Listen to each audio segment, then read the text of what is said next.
बिस्मिल्लाहिर्रहमानिर्रहीम। अस्सलाम वालेकुम। आज आप सबके साथ में शेयर करूंगी कि किस तरह से हम फ्रीज़र का जमा हुआ गोश्त जो है उसे मिनटों में अलग कर सकते हैं।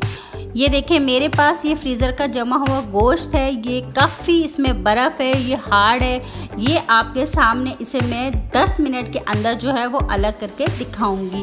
बिल्कुल भी मुश्किल नहीं है, बहुत आसान है। वीडियो को लास्ट तक ज़रूर देखिएगा। तो चलिए फिर शुरू करते हैं इसको कैसे अलग करना है। तो सबसे पहले हमने एक बर्तन ले लेना है। आपने इतना बड़ा बर्तन लेना है कि आपका जो गोश्त है, जो फ्रीज़र वाला गोश्त है, वो आसानी से इसमें आ जाए। तो ये देखें जी, ये मेरा गोश्त इसमें आराम से आ गया है। अब हम इसमें शामिल करेंगे जी पानी। पानी जो है वो हमने इतना लेना है कि हमारा गोश्त जो है वो इसमें डूब जाए। आपने जो है वो रूम टेम्परेचर पानी लेना है, गर्म पानी बिल्कुल नहीं लेना है। तो ये देखें, ये मेरा गोश्त जो है ये डूब चुका है बिल्कुल। अब इसमें शामिल करेंगे जी हम नमक। नमक जो है वो मैं 1.5 चम्मच ले रही हूँ। अब जो है इसको अच्छे से हमने मिक्स कर लेना है। आप इस दूसरे तरीके से भी कर सकते हैं कि पहले आप पानी ले लें, उसमें नमक डालें और उसके बाद उसमें गोश्त शामिल कर दें, वो भी आप कर सकते हैं।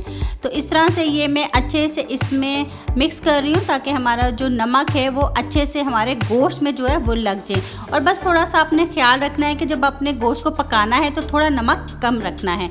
अब जो है इसको जो है कर देना है कवर। कवर जो है तकरीबन आपने 8-10 मिनट के लिए इसको कवर करके रख देना है। 8-10 मिनट के बाद हम अपने गोश्त को देखते हैं कि वो अलग हुआ है कि नहीं हुआ। तो चेक करते हैं। देखें जी, गोश्त जो है वो बहुत अच्छे से अलग हो गया है। आसानी से जो है वो देखें अलग हो रहा है, ज़रा भी मुश्किल नहीं हो रही। तो इस तरह से आप जो है जमे हुए गोश्त को अलग कर सकते हैं। घर पे दावत है, मेहमान आ गए हैं, तो आप आराम से जो है ना 8-10 मिनट में गोश्त को अलग कर सकते हैं। तो अगर आपको मेरी वीडियो पसंद आई है तो मेरे चैनल को सब्सक्राइब कर दें, मेरी वीडियो को लाइक और शेयर कर दें। मिलते हैं फिर एक नई मज़ेदार सी रेसिपी के साथ। तब तक के लिए मुझे इजाज़त दीजिए। अपना रखें जी बहुत सारा ख्याल। अल्लाह हाफिज़।